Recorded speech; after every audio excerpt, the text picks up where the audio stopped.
Hello दोस्तों, मैं विक्रांत आपका आपके YouTube channel study with Vikrant में स्वागत करता हूं।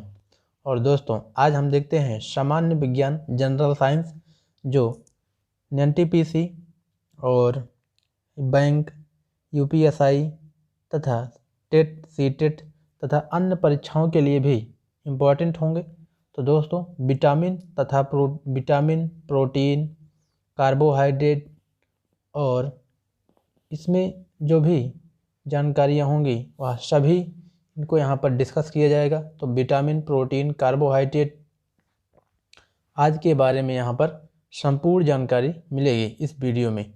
तो दोस्तों, यहाँ पर हमने लगभग 150 महत्वपूर्ण बिंदु लिया है, तथ्य लिया है, उसको आपको यहाँ डिस्कस करना है। देखते हैं। और यहाँ पर जो इम्पोर्टेंट फैक्ट हैं जो परीक्षाओं में पूछे जाते रहे हैं अब तक, उन्हें ही हमने यहाँ पर लिया है।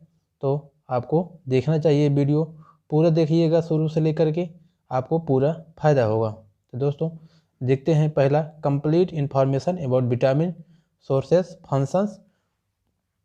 तो देखते हैं, पहला है विटामिन की खोज ल्यूनिन 1881, हॉपकिंस 1912 में किया है। तो विटामिन की खोज ल्यूनिन ने 1881 तथा हॉपकिंस ने 1912 में किया। लेकिन जो विटामिन का आविष्कार है वह फंक ने किया है। तो फंक ने 1912 में किया, 1911 में फंक ने इसका आविष्कार किया। और हॉपकिंस ने 1912 में जो इसका नाम दिया था फंक ने, लेकिन जो विटामिन की खोज की थी सर्वप्रथम वह हॉपकिंस ने किया था। और इसके लिए उन्हें 1929 में, तो हॉपकिंस को 1929 में नोबेल पुरस्कार भी मिला था इस खोज के लिए। तो विटामिन की खोज की थी हॉपकिंस ने विटामिन की खोज की थी और इसका नाम रखा था फंक ने विटामिन। तो विटामिन का नाम दिया फंक ने 1911। तो विटामिन का अध्ययन विटामियोलॉजी कहलाता है। विटामिन का अध्ययन जो है वह विटामियोलॉजी कहलाता है। तो विटामिन का अध्ययन विटामियोलॉजी कहलाता है। विटामिन लघु पोषक तत्व, जैविक नियंत्रक और उपाध्यक्ष नियंत्रक होते हैं। तो विटामिन लघु पोषक तत्व, जैविक नियंत्रक और उपाध्यक्ष नियंत्रक होते हैं। विटामिन स्वास्थ्य नियंत्रक हैं लेकिन शरीर का निर्माण नहीं करते हैं। तो विटामिन केवल स्वास्थ्य को बनाए रखता है लेकिन शरीर का पूर्णतः निर्माण नहीं करता। तो विटामिन केवल स्वास्थ्य को बनाए रखता है, न कि शरीर का निर्माण करता है। सर्वप्रथम ज्ञात विटामिन सी है। तो सबसे पहले जो विटामिन मिली थी, खोजी गई थी, जानी गई थी, समझी गई थी, वह है विटामिन सी। तो सर्वप्रथम ज्ञात विटामिन है विटामिन सी, इसमें हम आंवला, नींबू, करौधा, जो खट्टे पदार्थ हैं जैसे संतरा, नींबू, आंवला, मौसम्मी, इन सभी को हम विटामिन सी में रखते हैं, जो दांतों के लिए, मसूड़ों के लिए बहुत लाभदायक होता है। आगे देखेंगे हम विटामिन सी में से। बहरहाल सर्वप्रथम आश्रित अथवा निष्कर्षण विटामिन बी है। तो सर्वप्रथम आश्रित तथा निष्कर्षण विटामिन है वो विटामिन बी है। जीवों में अभी तक 20 प्रकार के विटामिन का पता चला है, जिन्हें 2 प्रकार के श्रेणियों में बांटा गया है। तो विटामिन को 2 श्रेणियों में बांटा गया है। एक है वसा में घुलनशील विटामिन और दूसरा है जल में घुलनशील विटामिन। तो ये है जल में घुलनशील विटामिन और दूसरा है वसा में घुलनशील विटामिन, जल में घुलनशील विटामिन। तो वसा में घुलनशील विटामिन कौन है, देखते हैं। तो वसा में जो घुलनशील विटामिन है वह है ADEK।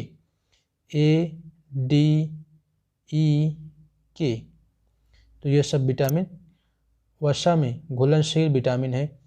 और जो जल में घुलनशील विटामिन है वह है BC। तो केवल ध्यान देना है आपको कि जल में जो घुलनशील विटामिन है वह है बी और सी, तो वहाँ पर केवल 2 हैं और इसके अलावा जो बचेंगे आपको वहाँ पर वर्षा में आपको रख लेना है। तो बी और सी क्रम से हैं, याद भी हो जाएगा। तो विटामिन ए जो रासायनिक नाम है उसका नाम है रेटिनॉल। अब इसके बारे में हम पूरा विस्तृत देखेंगे, complete information about vitamin A. तो विटामिन ए का जो रासायनिक नाम है उसका है रेटिनॉल। इसके खोज करता है मैकुलम। तो विटामिन ए के खोज करता है मैकुलम। पीले और लाल कैरोटीनाइड द्वारा यकृत द्वारा निर्मित किया जाता है विटामिन ए। इसे एंटी इन्फेक्शन विटामिन तथा एंटी कैंसर विटामिन भी कहते हैं। तो एंटी इन्फेक्शन विटामिन तथा एंटी कैंसर विटामिन भी कहते हैं। तो विटामिन ए जो है, रेटिनॉल जो है, वह एंटी इन्फेक्शन विटामिन है और कैंसर से रहित विटामिन है जो कैंसर से लड़ने में सक्षम बनाता है। तो कैंसर का दुश्मन है विटामिन ए, रेटिनॉल। तो विटामिन ए के जो समयावयव है वह A1 रेटिनॉल दृष्टि के लिए है।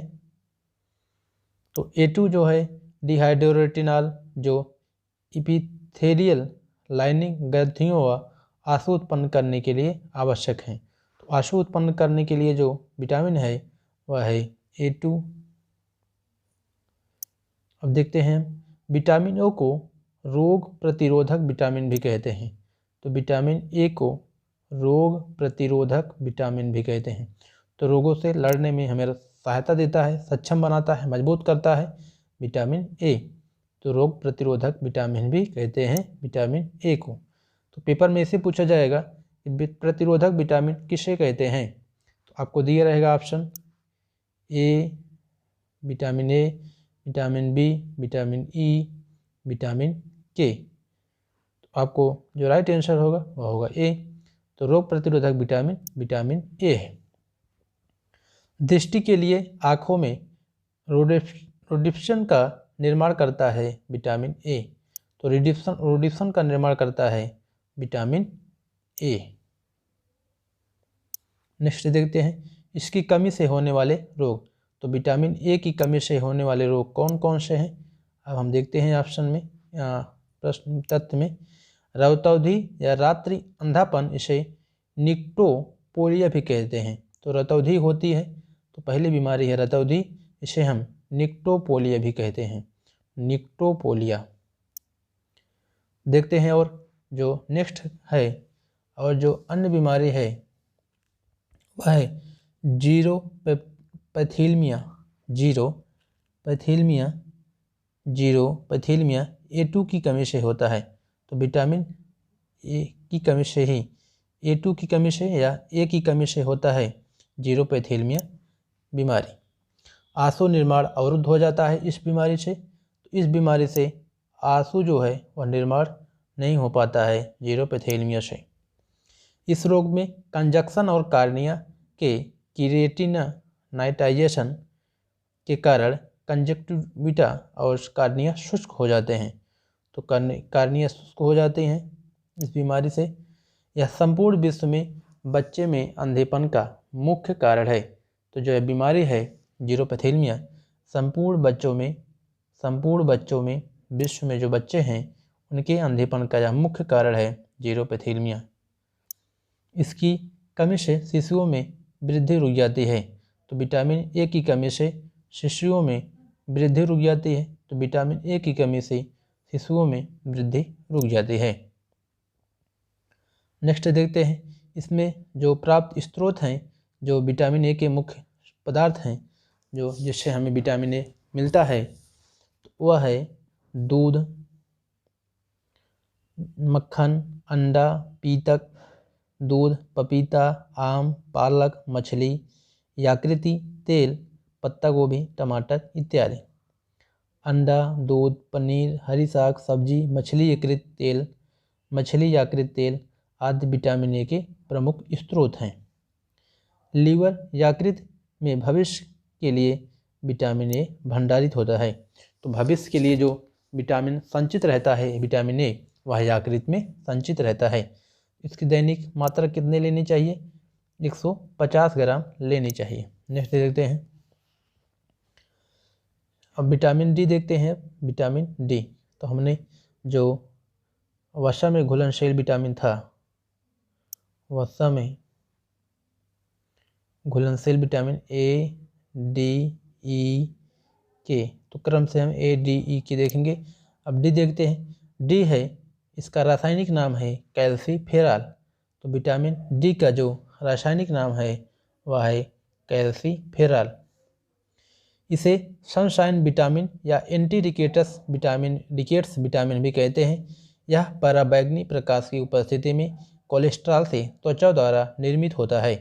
तो विटामिन जो डी है निर्मित होता है प्रकाश की उपस्थिति में कोलेस्ट्रॉल से त्वचा द्वारा निर्मित होती है।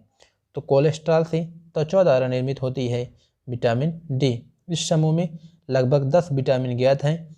तो इस समूह में 10 विटामिन ज्ञात हैं, जैसे विटामिन D1, D2, ऐसे करके इसमें 10 विटामिन हैं, अब तक मिले हैं, ज्ञात हैं।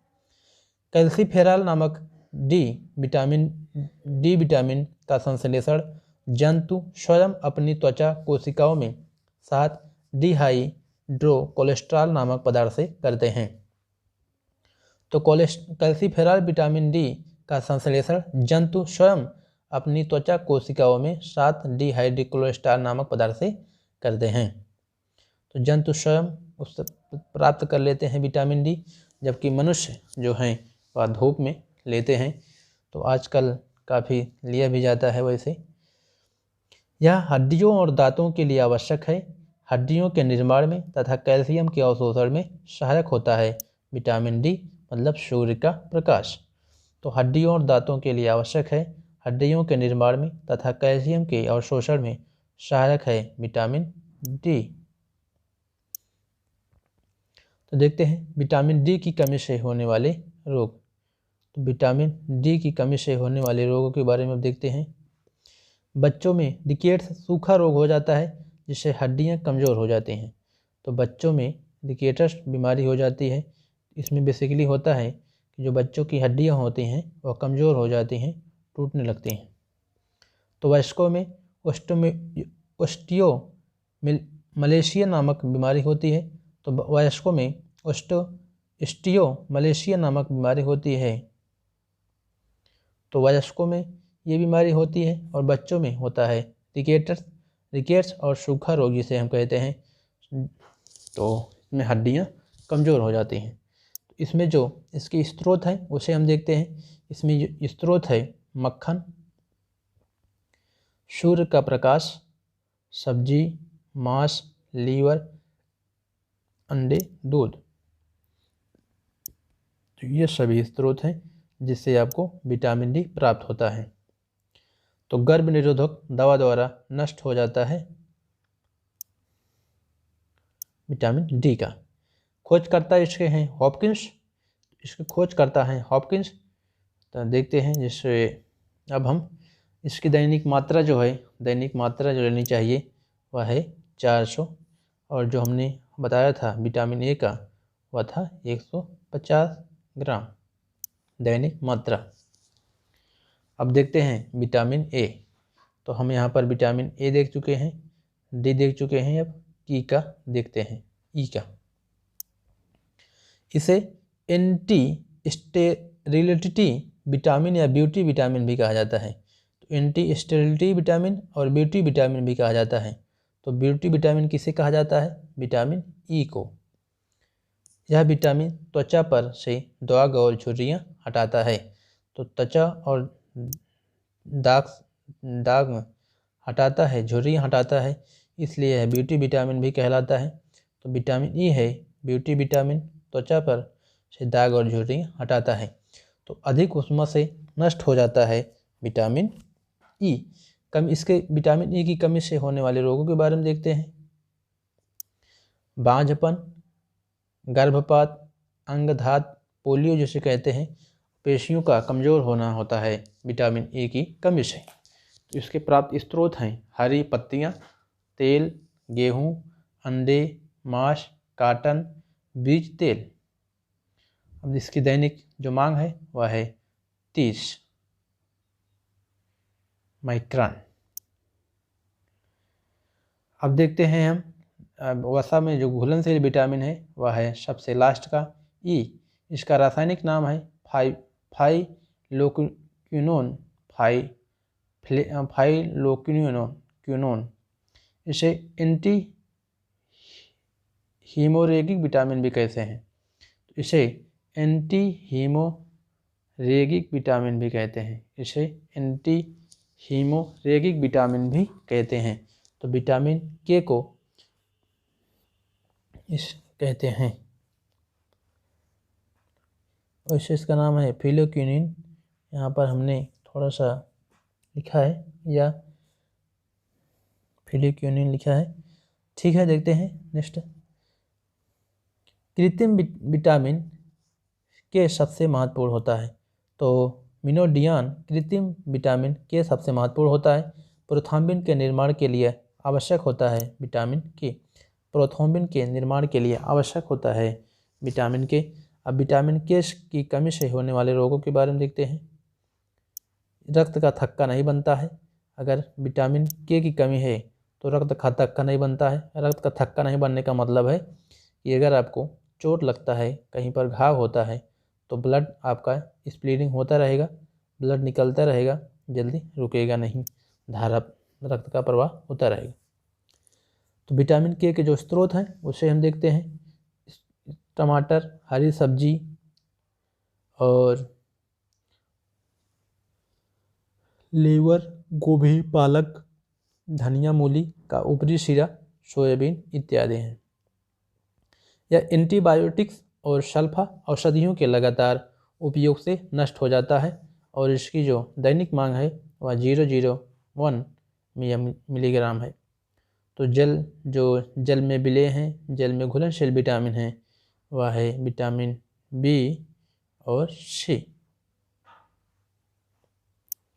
यह यदि शरीर का क्षतिग्रस्त भाग रिपेयर नहीं हो पा रहा है तो उस व्यक्ति को विटामिन बी कॉम्प्लेक्स दिया जाता है। यह कई प्रकार के होते हैं। तो कई प्रकार के विटामिन बी होते हैं, जैसे आप जानते हैं vitamin A, B1, B2, B3, B5, B6, B7, B11, B12, कई इसके भाग हैं। तो इसे हम कई भागों में देखेंगे। विटामिन बी के अब तक 18 घटकों की खोज की जा चुकी है। तो 18 घटक को हमें नहीं पढ़ना है, जो परीक्षा के दृष्टि इम्पॉर्टेंट है उसे हम देखेंगे। यहाँ पे 6-7 पढ़ेंगे। तो विटामिन बी के अब तक 18 घटकों की खोज हो चुकी है। तो विटामिन बी को सम्मिलित रूप से 8 कॉम्प्लेक्स भी कहा जाता है। तो 8 कॉम्प्लेक्स भी कहा जाता है विटामिन बी को। तो खोज करता है विटामिन बी के मैकुलन। तो विटामिन बी की खोज करता है मैकुलन। आप चीज़ें लिख के याद करेंगे तो अच्छा से याद हो जाएगा। विटामिन बी या प्रोटीन के पाचन हेतु आवश्यक होता है, इसलिए इसे प्रोटीन भी कहते हैं। यह रक्त में ऐसी शक्ति उत्पन्न करता है जिससे संक्रामक रोग नहीं हो पाते हैं। तो विटामिन बी की जो ज़रूरत है उससे संक्रामक रोग नहीं हो पाते हैं, ऐसी शक्ति प्रदान करता है विटामिन बी। तो विटामिन B1 देखते हैं सबसे पहले। तो विटामिन B1 का जो नाम है वह है थायमिन। तो थायमिन है विटामिन B1 का रासायनिक नाम। इसे एंटी बेरी कारक या एंटी न्यूराइटिक या इन्यूराइट भी कहते हैं। तो इसे बेरी कारक या एंटी न्यूराइटिक या इन्यूराइट भी कहते हैं। विटामिन B1 को इसका रासायनिक नाम थायमिन है। बेरी कारक या एंटी न्यूराइटिक या इन्यूराइट भी कहते हैं। बेरी पेरिफेरल तंत्रिका तंत्र, आहार नाल और कार्डियोवैस्कुलम तंत्र को प्रभावित करता है। बेरी विटामिन B1 यह पकाने और बेकिंग सोडा से नष्ट हो जाता है। तो विटामिन जो B1 है वह भोजन पकाने या जो चीज़ विटामिन जिसमें पाया जाता है, तो विटामिन जो पाया जाता है जैसे खमीर में मूंगफली में पाया जाता है, तिल, सूखा मिर्चा, बिना घुली दाल, यकृत, अंडा एवं सब्जियां अगर ज़्यादा पकाएंगे तो विटामिन B1 नष्ट हो जाएगा। तो यह बेकिंग सोडा से नष्ट हो जाता है। विटामिन B1 की कमी से होने वाले रोग को देखते हैं। तो विटामिन B1 की जो कमी से होने वाले प्रमुख रोग हैं वह प्रथम है बेरी। तो बेरी बहुत महत्वपूर्ण बीमारी है जो परीक्षाओं में पूछा जाता है। तो विटामिन B1 की कमी से जो रोग होता है बेरी वह सबसे इम्पोर्टेंट है परीक्षा की दृष्टिकोण से। फिर है वर्निक्स एन्सेफेलोपैथी और पैथी, अपच तथा कब्ज हो जाती है विटामिन B1 की कमी से। तो आपको केवल बेरी ही याद रखना है। तो बेरी ही ये आपको याद रखना है। वर्निक्स और एन्सेफेलोपैथी नहीं याद रखना है। इसके जो स्रोत हैं चावल, गेहूं, अंडे और मछली हैं, बताया ही हमने आपको। तो बेरी एक सिंहली शब्द है जिसका अर्थ है अत्यधिक दुर्बलता। तो बेरी एक सिंहली शब्द है। सिंहली मतलब जो श्रीलंका की भाषा है, श्रीलंका की जो भाषा है वह राष्ट्रीय भाषा है सिंहली। तो श्रीलंका की जो सिंहली भाषा है उसका उसी शब्द में लिया है बेरी। इसका अर्थ है अत्यधिक दुर्बलता। 1869 में इज़्कमान ने बेरी रोग का पता लगाया था। 1869 में इज़्कमान ने बेरी रोग का पता लगाया था सबसे पहले। बेरी रोग उस क्षेत्र में पाया जाता है जहां पालिशदार चावल प्रमुख खाद्य पदार्थ होता है। तो उस चावल में जैसे बेरी विटामिन B1 जो होता है उस क्षेत्र में पाया जाता है जहां पालिशदार चावल होता है प्रमुख। तो जो चावल आप धुलते हैं जब खाना बनाते समय, जो चावल होता है हमारे घरों में जब धुलते हैं उसमें जो सफ़ेद पदार्थ निकलता है वही होता है विटामिन B1। इसे हम मॉड भी कहते हैं। इसकी दैनिक मांग जो होती है 1.4 ग्राम से 1.7 मिलीग्राम होती है। इसे विटामिन G या लेक्टोफेलेविन या पीला एंजाइम भी कहते हैं। तो इसे विटामिन G या लेक्टोफेलेविन या पीला एंजाइम भी कहते हैं विटामिन B1 को। देखते हैं नेक्स्ट। इसकी खोज सन 1935 में हुई जब इसे दूध से निकाला गया। यह पीले रंग का होता है। तो विटामिन G है, यह PMN एवं FAD के निर्माण के लिए आवश्यक है। आंत में पाए जाने वाले सहजीवी जीवाणु द्वारा संश्लेषित होता है और इसकी कमी से रोग होने वाले हैं किलोसिस, मुंह में घाव होना, छाले होना, अनियमितताएं, मानसिक दबाव और पेलेग्रा के समान और बेरी के समान रोग होते हैं। किनारों कैलोसिस होता है जो जिसे हम कहते हैं किनारों में मुंह का फटना, कैलोसिस। और ग्लाइसोसिड होता है जीभ का चिकना एवं नीलापन होना, ग्लोसोसिड और कैलोसिस। प्राप्त स्रोत हैं गाय का दूध, अंडे, लीवर इत्यादि। दैनिक मांग होती है 1.4 से 1.6 मिलीग्राम। और अब देखते हैं विटामिन B3। तो जो बेसिकली ये था और विटामिन B2 था। इसे हम विटामिन B2 या G भी कहते हैं। तो विटामिन B2 या G भी कहते हैं। लेक्टोफ्लेविन इसका नाम है, या राइबोफ्लेविन, लेक्टोफ्लेविन या पीला एंजाइम भी इसे कहते हैं। तो त्वचा का फट जाना होता है इसमें, आँखों का लाल हो जाना, जीभ का फटना। इसके जो स्रोत हैं खमीर, कलेजी, मांस, हरी सब्जी, दूध होते हैं। तो विटामिन B2 है या इसे हम G भी कहते हैं। राइबोफ्लेविन इसका रासायनिक नाम है और पीला एंजाइम भी इसे कहते हैं। तो 1935 में इसकी खोज हुई थी, इसे दूध से निकाला गया था। अब देखते हैं नेक्स्ट।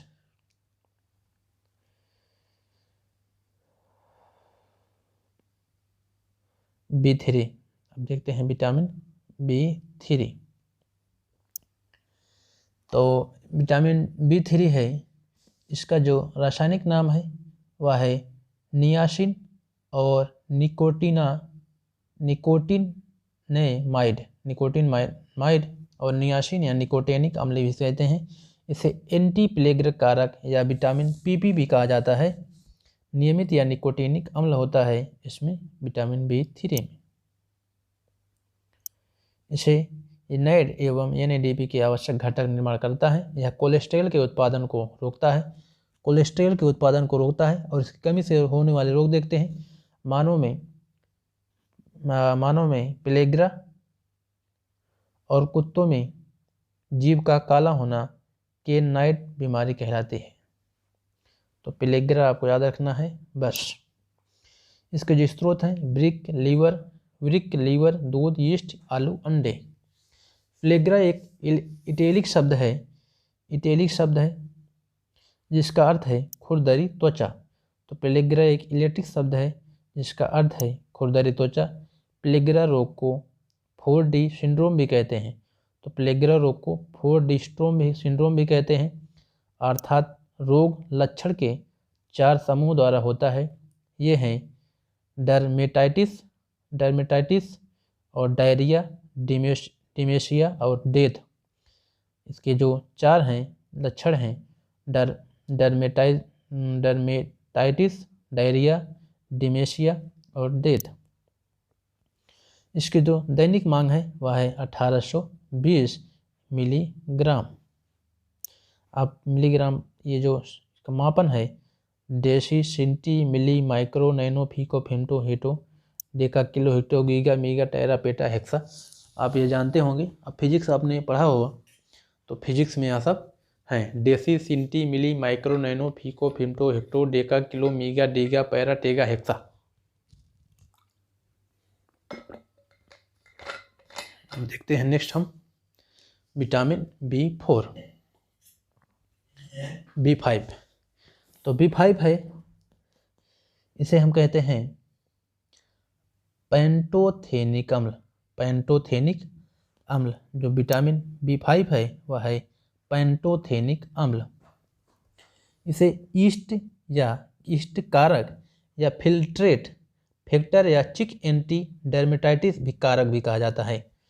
तो डर्मेटाइटिस या फैक्टर या चिक एंटी डर्मेटाइटिस ईस्ट या फिल्टर चिक फैक्टर कहा जाता है।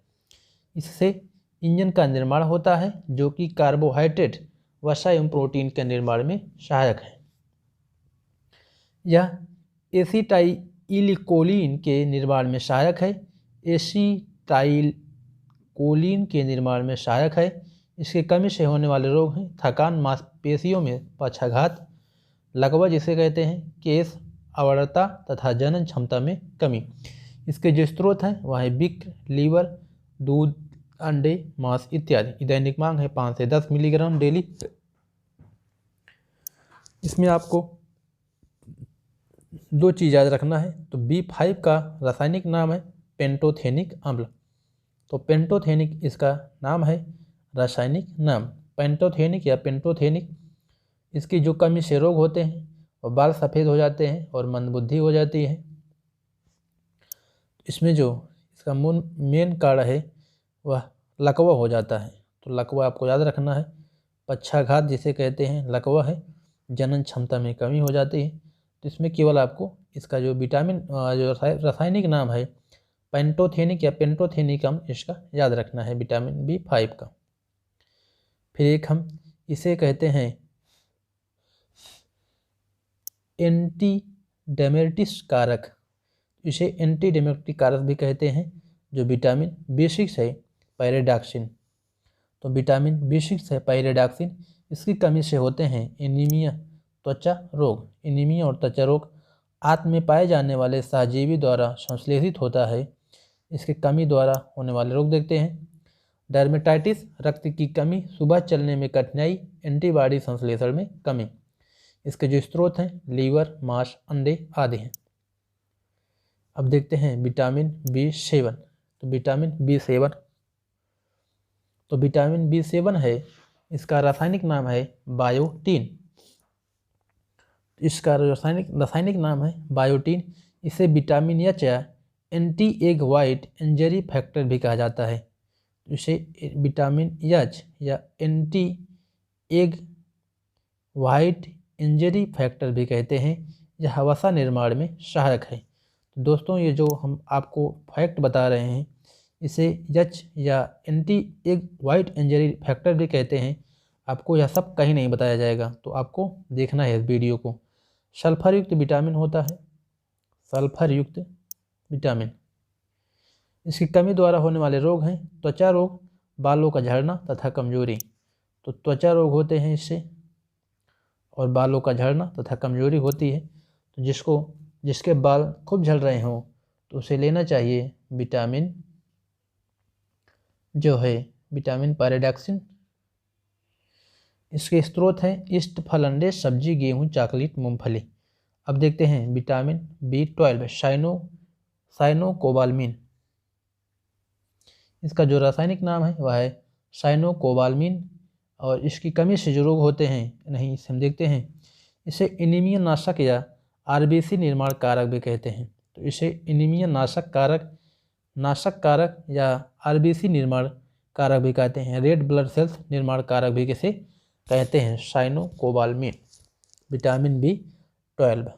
अब देखते हैं नेक्स्ट, विटामिन B12 प्रकृति में पाए जाने वाला पहला पदार्थ है जिसमें कोबाल्ट होता है।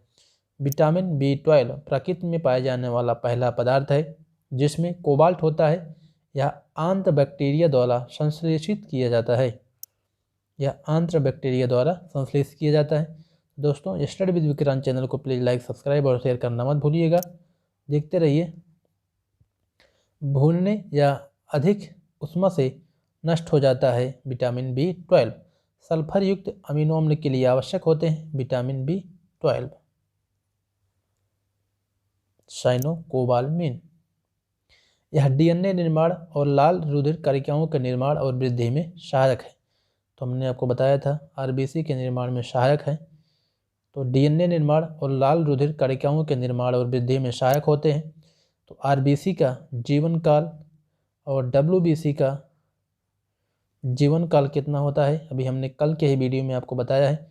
चलिए यहाँ पर आपको कमेंट बॉक्स में बताना है कि RBC और WBC का जीवन काल कितना होता है, और इसका पूरा नाम RBC का और WBC का आपको कमेंट बॉक्स में बताना है। देखते हैं कौन कौन बताता है। तो B12 की कमी से होने वाले रोग क्या हैं, कौन है? और पर्निशियस एनीमिया होता है विटामिन B12 की कमी से होने वाले रोग, और इसके जो स्रोत हैं मांस, मछली, यकृत, दूध, अंडे, पनीर आदि हैं। मछली के जिगल के तेल में विटामिन B12 प्रचुर मात्रा में मिलता है। कोलेस्ट्रेट खीर में इसकी अधिकता होती है। ऐसे शाकाहारी लोग जो मांस, मछली, अंडा आदि के अलावा दूध से बने खाद्य पदार्थों का सेवन बिल्कुल नहीं करते हैं, उनसे विटामिन B12 की कमी होने का खतरा सर्वाधिक रहता है। तो जो मांस, मछली भी नहीं खाते हैं और दूध से बने खाद्य पदार्थों का भी सेवन नहीं करते हैं, उनमें विटामिन B12 की कमी का संभावना होता है, क्योंकि जो विटामिन B12 होती है वो मांस, कलेजी और दूध में ही होती है। तो इसकी कमी से एनीमिया रोग हो जाता है। अब देखते हैं विटामिन B9 फॉलिक अम्ल। तो विटामिन B9 है फॉलिक अम्ल या विटामिन B11। इसे फोलिसिन या विटामिन एम भी कहा जाता है। यह RBC के निर्माण व DNA के निर्माण में आवश्यक है। चलिए आप DNA का फुल फॉर्म कमेंट बॉक्स में लिखिए, DNA का फुल फॉर्म, और RNA का भी लिख लीजिएगा। RNA के कई प्रकार हैं, mRNA, rRNA, यम। चलिए आप DNA का फुल फॉर्म लिखिए कमेंट बॉक्स में, और RNA के जो दो प्रकार हैं हम बता देते हैं आपको, mRNA और rRNA। RBC के निर्माण में सहायक हैं और DNA के निर्माण में भी आवश्यक है। इसे THF को एंजाइम बनाता है जो न्यूक्लिक अम्ल के निर्माण में उपयोगी है। रक्त निर्माण में सहायक है B9 फोलिक अम्ल, विटामिन B9। गर्भ में पल रहे बच्चों के स्नायु तंत्र को फॉलिक अम्ल विटामिन स्वस्थ रखता है। इसकी कमी से होने वाले रोग हैं फॉलिक अम्ल से एनीमिया है, पेचिश रोग होता है, मार्कोटाइसिस एनीमिया कहते हैं इसे, मार्कोटाइसाइटिक एनीमिया कहते हैं जिसे हम, और एक बीमारी होती है पेचिश रोग। तो पेचिश रोग होता है, इस पेचिश बीमारी बहुत खतरनाक होती है, क्योंकि आप जानते हैं कि पेचिश बीमारी से ही जो पेचिश बीमारी है, इसकी पेचिश से ही अकबर की मृत्यु हुई थी। पेचिश से 54 वर्ष की उम्र में अकबर की मृत्यु खतरनाक बीमारी पेचिश से ही हो गई थी। तो इसकी कमी से, जो B9 की कमी से है, माइक्रोसाइटिक एनीमिया है, इसकी कमी से होने वाले रोग। इसके जो स्रोत हैं, हरी पत्तेदार पालक, सब्जियां, सोयाबीन और लीवर इत्यादि हैं। अब देखते हैं विटामिन सी। तो वह जो जल में घुलनशील विटामिन थे वह सी और बी थे। बी देख लिया है, बी के कई भाग हैं। अब हम देखते हैं सी। स्कर्बी अम्ल इसका रासायनिक नाम है। इसे एंटी स्कर्बी या anti cancer, anti rabies vitamin भी कहा जाता है। यह सामान्य हृदय धड़कन के लिए विटामिन है। यह घाव को शीघ्र भरने के लिए सहायक है। तो घाव को शीघ्र भरने के लिए सहायक है। और आपको हमने बताया था कि जो विटामिन के है वह उसकी कमी से, विटामिन के की कमी से रक्त का थक्का नहीं बनता है। हीमोग्लोबिन निर्माण में सहायक हैं। हीमोग्लोबिन के निर्माण में भी सहायक हैं विटामिन सी। सबसे पहले इसकी ही खोज की गई थी। हीमोग्लोबिन निर्माण में सहायक हैं। संयोजी ऊतक के निर्माण में भी सहायक है विटामिन सी। तो संयोजी ऊतक के निर्माण में सहायक है, हीमोग्लोबिन के निर्माण में सहायक है। यह ऊष्मा और प्रकाश से नष्ट हो जाता है। ऊष्मा और प्रकाश से नष्ट हो जाता है विटामिन सी। तो प्रकाश से मिलता है विटामिन डी और प्रकाश से नष्ट हो जाता है विटामिन सी। इसकी कमी से होने वाले रोग हैं। विटामिन सी की कमी से होने वाले रोग देखते हैं। मसूड़ों एवं दांतों से रक्त प्रभावित होने लगता है। इसका विरेक, नेत्र लेंस अपारदर्शी हो जाता है, कंट्रैक्ट रोग। और प्राप्त स्रोत हैं आंवला, टमाटर, संतरा, नींबू, अमरूद, आलू, हरी मिर्ची, हरी सब्जी और काली मिर्च, पत्ता गोभी आदि से प्राप्त होता है विटामिन सी। तो सबसे जो इसका प्रमुख स्रोत है वह है आंवला और नींबू। जब कटे हुए फलों को अधिक समय तक रखा जाता है तो विटामिन सी नष्ट हो जाता है। तो विटामिन सी नष्ट हो जाता है अगर फलों को अधिक समय तक रखा जाता है या बासी फल खाया जाता है तो विटामिन सी की पूर्ति नहीं होती। सर्दी होने पर एस्पिरिन या एंटीबायोटिक का प्रयोग करते समय साथ में विटामिन सी का प्रयोग करते हैं, जिससे उस दवाओं का असर बढ़ जाता है। एक शराबी व्यक्ति के शरीर में विटामिन सी की कमी हो जाती है। एक शराबी व्यक्ति के शरीर में विटामिन सी की कमी हो जाती है। तो शराबी व्यक्ति के शरीर में विटामिन सी की कमी हो जाती है। इसकी दैनिक मांग है 40 मिलीग्राम। एक व्यक्ति को कम से कम प्रतिदिन 40 मिलीग्राम लेना चाहिए विटामिन सी की मात्रा। सिट्रीन को विटामिन डिक्टोयल भी कहा जाता है। यह विटामिन सी के समान होते हैं। लेटेस्ट डिवर्टेड विटामिन जो हैं, तो सिट्रीन को विटामिन पीरियोडिक्टियोल भी कहा जाता है। रक्त संचार की पारगम्यता को नियंत्रित करता है विटामिन सी। विटामिन B12 17 यह नया एंटी कैंसर विटामिन है, तरबूज से प्राप्त किया जाता है। और विटामिन B15 देखते हैं, इसे पोगोनिक अम्ल भी कहा जाता है। जो नए विटामिन हैं, जैसे अभी इसको आप नहीं देखे होंगे B15 के, इसे पोगेनिक अम्ल भी कहा जाता है, जिसकी कमी से यकृत में अव्यवस्था उत्पन्न हो जाती है। विटामिन एफ की कमी से होने कौन सा रोग होता है? त्वचा रोग, हृदय रोग, क्षय रोग होता है। तो विटामिन एफ की कमी से, तो आप विटामिन एफ नहीं पढ़े होंगे, यहाँ पर पढ़ लीजिए। तो विटामिन एफ की कमी से होने वाला जो रोग है, त्वचा रोग है, हृदय रोग है, क्षय रोग है। गाजर किस विटामिन का समृद्ध स्रोत है? Vitamin A. तो गाजर में कौन सा विटामिन पाया जाता है? Vitamin A. तो विटामिन ए का जो रासायनिक नाम है उसका नाम है रेटिनॉल। इसकी कमी से होने वाला रोग था रतौंधी और जीरोपैथीमिया।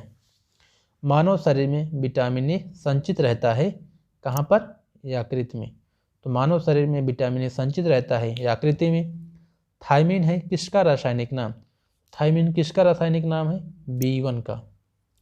तो B1 का जो रासायनिक नाम है वह B1 का रासायनिक नाम है थायमिन। जिस विटामिन में कोबाल्ट होता है वह है विटामिन B12। तो विटामिन B12 में कोबाल्ट होता है। तो विटामिन बी का जो रासायनिक नाम है उसका नाम है साइनोकोबालमिन। यहाँ पर हम आपको लिख भी देते हैं, पढ़ाया है फिलहाल। साइनोकोबालमिन होता है विटामिन B12 का रासायनिक नाम। बच्चों में अंगों की अस्थियां मुड़ जाती है, वह कमी है। किसकी विटामिन की कमी है? तो विटामिन डी की कमी से है, अंगों की अस्थियां मुड़ जाती है। जो हमें विटामिन डी है वह कहाँ मिलता है? प्रकाश से। इसका रासायनिक नाम है कैल्सीफेरॉल। कैल्सीफेरॉल। एक विटामिन बी का अन्य नाम है राइबोफ्लेविन। तो विटामिन बी का जो अन्य नाम है वह राइबोफ्लेविन है। बेसिकली यह विटामिन B2 है जिसका नाम है राइबोफ्लेविन। एक कठोर परिश्रम करने वाले पुरुष को दैनिक ऊर्जा की आवश्यकता होती है 4000 किलो कैलोरी की। तो 4000 किलो कैलोरी की आवश्यकता होती है एक व्यक्ति को प्रतिदिन ऊर्जा। साइनोकोबालमिन है विटामिन B12। तो विटामिन B12 है साइनोकोबालमिन।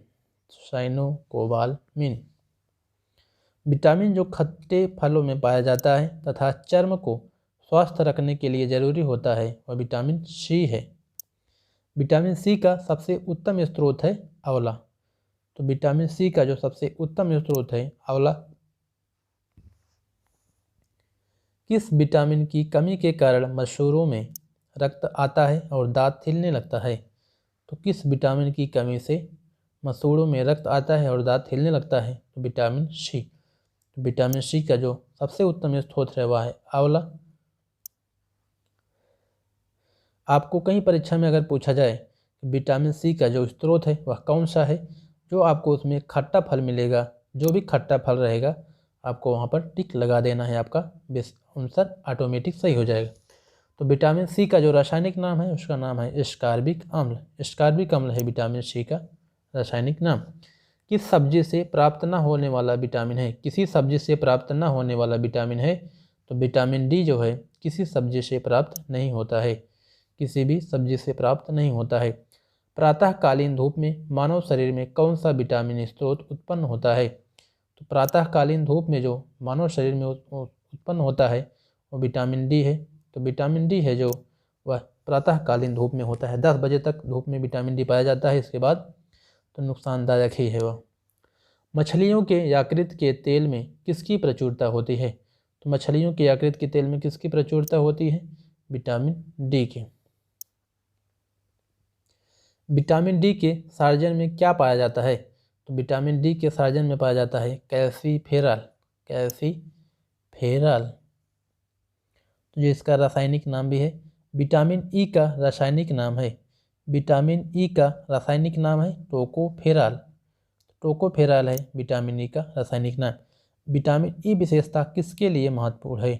तो विटामिन ई किस विशेषता किसके लिए महत्वपूर्ण है? लिंग ग्रंथियों की सामान्य क्रिया में।